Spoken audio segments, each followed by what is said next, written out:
Hope you all are fine at your places. In last video, we already have done World Wide Web and elements of World Wide Web.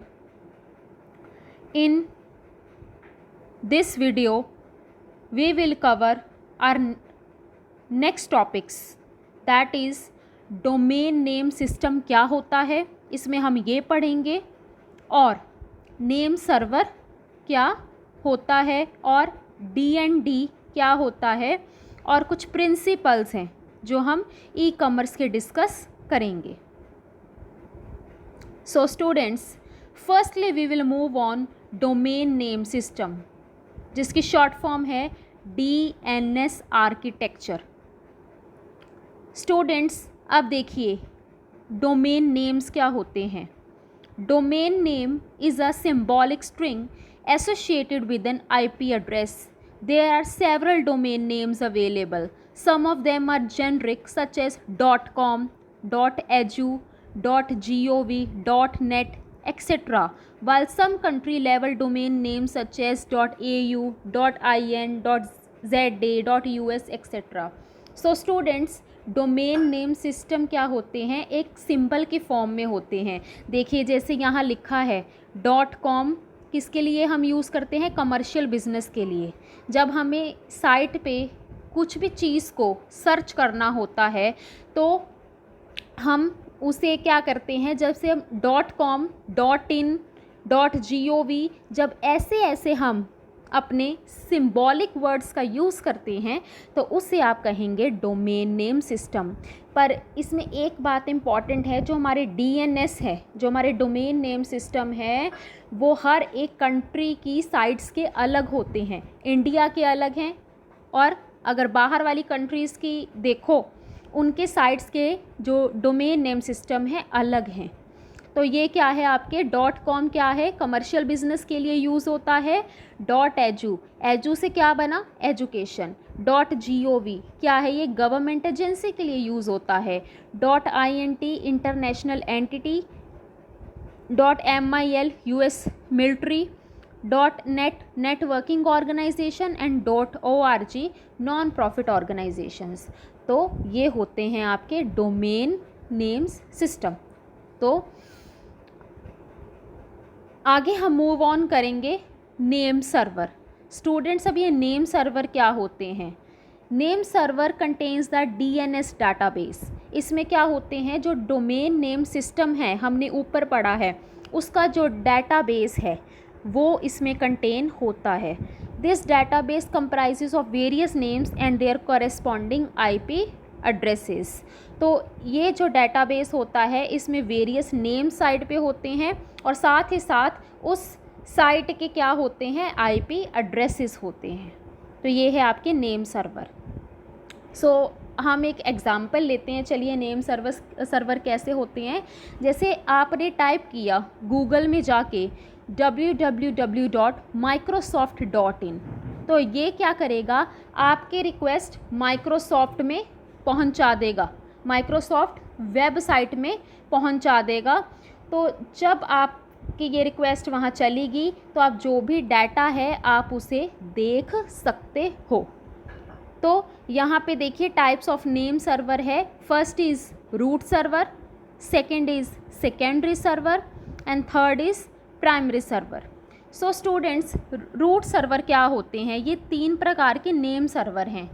Root server होते हैं कि ये जो students, जो आपके domains है, ये information नहीं रखते, बट ये अदर सर्वर्स को अपनी अथॉरिटी डेलीगेट कर देते हैं. एग्जाम्पल वही है रूट सर्वर का, कि जब आपने क्या किया, www.microsoft.in को अपनी साइट पे जाके वहाँ टाइप किया, उसके बाद ये आपकी रिक्वेस्ट किसके पास चलेगी, माइक्रोसॉफ्ट वेबसाइट पे चलेगी.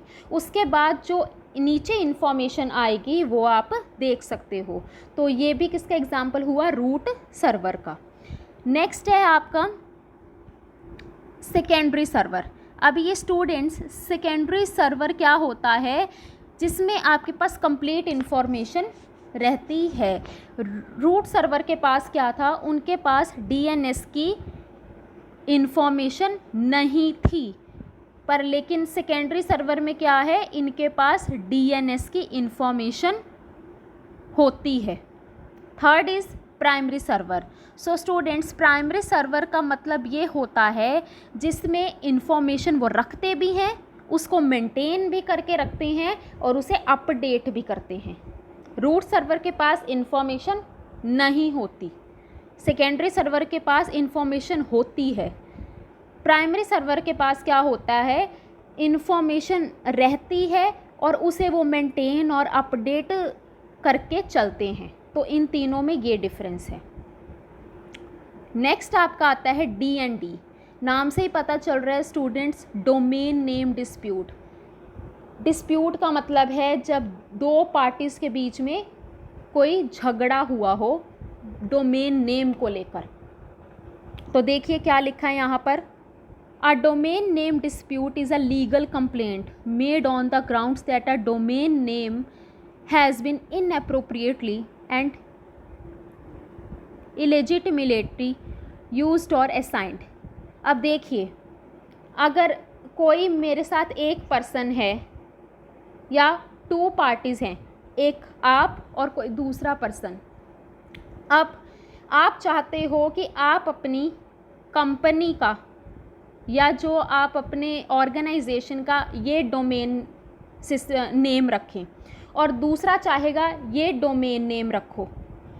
तो ये क्या है, आपके डिस्प्यूट्स आ गए हैं आप में कि कौन सा आप डोमेन नेम अपनी वेबसाइट का रखना चाहेंगे। तो ये क्या है, आपकी डोमेन नेम डिस्प्यूट, एक लीगल कंप्लेंट होना कि उस पर्सन ने जो उसका डोमेन नेम रजिस्टर्ड था उसके नाम पर वो दूसरा पर्सन यूज़ नहीं कर सकता। तो ये क्या है, आपके डोमेन नेम डिस्प्यूट।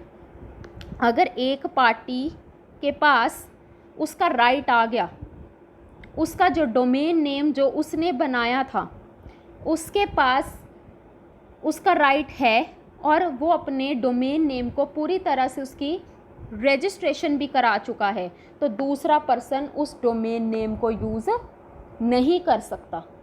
तो कई बार ऐसे भी डिस्प्यूट्स अराइज हो जाते हैं।